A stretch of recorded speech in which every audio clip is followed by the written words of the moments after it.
bahagia yang kita pikir bahagia sebenarnya itu baru zona nyaman. Kenapa kok dikatakan zona nyaman bukan bahagia? Bedanya orang bahagia yang dengan benar-benar bahagia sama yang sekedar zona nyaman ini di sini. Dua cara agar kita bisa tadi ya, being happy, more productive. Tidak berhenti pada being happy aja, tapi jauh lebih dari itu. Kita tingkatkan level bahagia kita menjadi being happy, more productive. Sepakat nggak? Kalau bahagia aja banyak lah yang bisa bahagia ya. Tapi kan kita tidak pengen berhenti bahagia yang di situ aja. Tapi yang bahagia yang flourish tadi kan, bahagia yang bertumbuh, yang berkembang. Apa? More productive. Nggak selamanya berhemat itu jadi solusi, tapi terkadang yang jadi solusi adalah menambah pemasukan. Ini emang PR sih buat, ya mungkin buat saya, buat beberapa dari kita semua gitu.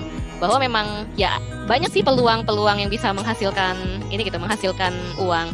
Hanya saja mungkin kita belum bisa mengeksplor itu lebih dalam gitu. Sudah banyak kayak mengemban atau menjadi tulang punggung keluarga gitu, menggantikan orang tua. Nah itu yang namanya sandwich generation. Teman-teman juga mungkin udah familiar ya sama istilah sandwich generation itu.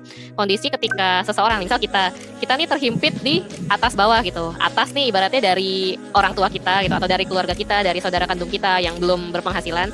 Dan bawahnya ini kita dihimpit sama kebutuhan orang-orang yang menjadi tanggungan kita, misal pasangan kita gitu, anak-anak kita. Sandwich generation ini kita dihimpit dari atas sama dari bawah. Nah pentingnya kita tuh berinvestasi dan menyiapkan dana pensiun sejak sekarang itu supaya kita memutus rantai sandwich generation itu. Ya, jadi ada 8 fitrah ayah, ada 8 fitrah peran bunda. Yang ini harus dijalankan dengan sebaik-baiknya, dan fitrah ini nanti menentukan adab gitu ya. Jadi fitrah itu adalah satu yang kaitannya dengan akhlak, dengan adab. Kalau nggak diperankan dengan baik ya, maka jadi tidak beradab gitu. Efeknya kemana-mana gitu ya. Gitu ya. Misalnya ayah adalah sang pendesain kurikulum misalnya. Bunda sang eksekusi kurikulum. Ya, kalau nggak memerankan perannya kacau nggak? Kacau. Gitu. Ayah sang imam, ya, sang koam gitu ya, termasuk pemberi nafkah. Bunda sang makmum gitu. Nah, saya banyak menangani pasangan-pasangan yang jadi bermasalah ketika peran ini nggak dijalankan gitu ya. Atau peran ini digotong berdua. Kalau istilahnya orang tulang rusuk suruh jadi tulang punggung misalnya, ya bermasalah nggak? Bermasalah, gitu ya. Efeknya kemana? Efeknya kemana-mana, termasuk ke anak, gitu ya. Jadi adalah hal-hal waktu kita dulu di keluarga kan ya, bagaimana pengasuhan kita sebagai ayah ibu kita pengaruh betul hari ini, gitu kan? Bagaimana kita bersikap dengan anak dan pasangan itu ditentukan dari bagaimana pengalaman kita, ya, selama kita mengalami pengasuhan dengan ayah bunda kita, sepakat ya? Kalau kita nggak punya yang namanya catatan kesehatan ini, versi kita sendiri, kita akan bingung. Dokternya udah pindah, atau sarana pelayanan kesehatannya udah pindah. Kan mereka tidak punya backup untuk dokumen di masa lalu kan. Nggak mungkin kita pindah dari satu rumah sakit yang berikutnya ngambil data dari rumah sakit yang sebelumnya, enggak kan. Jadi nanti kita akan jawab, nggak tahu dok, saya lupa. Nah, kan dokternya akan mengalami blok ya, akhirnya mengulang lagi data dari awal. Padahal sangat disayangkan seperti itu. Seandainya antara dokter dan pasien, dalam hal ini keluarganya pasien, itu punya komunikasi yang baik, diharapkan nanti pada saat anak melakukan pengobatan itu akan optimal, karena udah jelas, oh dulu pernah sakit seperti ini dok, dan sebelumnya ada alergi jadi nggak bisa makan ini atau minum obat ini, oh dokternya tahu tidak akan terjadi misalnya respon alergi obat dan seterusnya. Itu harapannya kenapa portofolio kesehatan itu menjadi penting. Suatu usaha untuk menjaga supaya ada data. Secara singkat, mindfulness itu mengajarkan diri kita untuk hadir secara utuh. Suatu kesadaran penuh. Jadi, diri kita mengetahui apa sih yang kita lakukan, apa sih yang ada di pikiran kita, apa sih yang terjadi di sekeliling kita.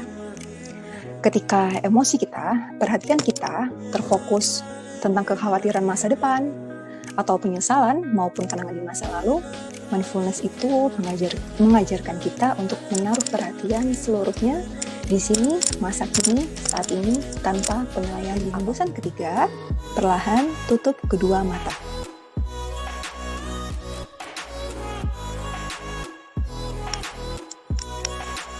Saat sudah menutup mata, bisa bernafas, baik inhale maupun exhale dari hidung kembali.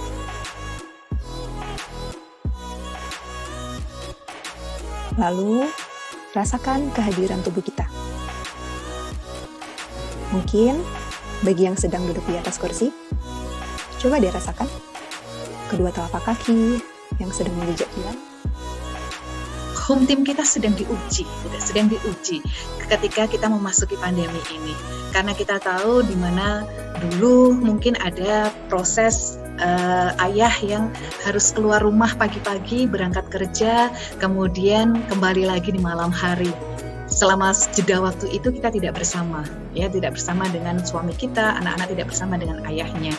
Anak-anak demikian juga, yang mengambil sekolah formal maka pagi sudah berangkat dan siang sudah kembali di rumah. Ibu sendirian di rumah, gitu ya, ibu sendirian di rumah. Tiba-tiba semuanya berubah, gitu ya. Tiba-tiba semuanya berubah ketika semua yang bekerja di ranah publik yang tadinya work from office berganti dengan work from home. Kemudian yang anak-anak bersekolah di sekolahnya ganti dari school from home. Nah, ini sebenarnya kita sedang ujian gitu, ujian untuk naik kelas gitu ya, ujian untuk naik kelas agar kita bisa memahami gitu, agar bisa memahami home team kita. Ini kualitasnya apa? Ya, betul. Karena kan wajah bahagia itu sebenarnya menarik rezeki kalau saya merasakannya gitu ya. Sehingga mungkin teman-teman sekarang sudah hafal lah apa yang selalu saya katakan, bahwa bahagia itu bukan segala sesuatunya harus berjalan dengan baik. Tapi bahagia itu adalah bagaimana, kata Pak Dodik tadi, bagaimana kita bisa merespon segala sesuatu yang terjadi di depan mata kita yang mungkin tidak sesuai dengan harapan kita, itu dengan cara yang baik, mindset yang baik. Nah, terus itu akan membuat segala sesuatunya itu menyenangkan gitu ya, gitu.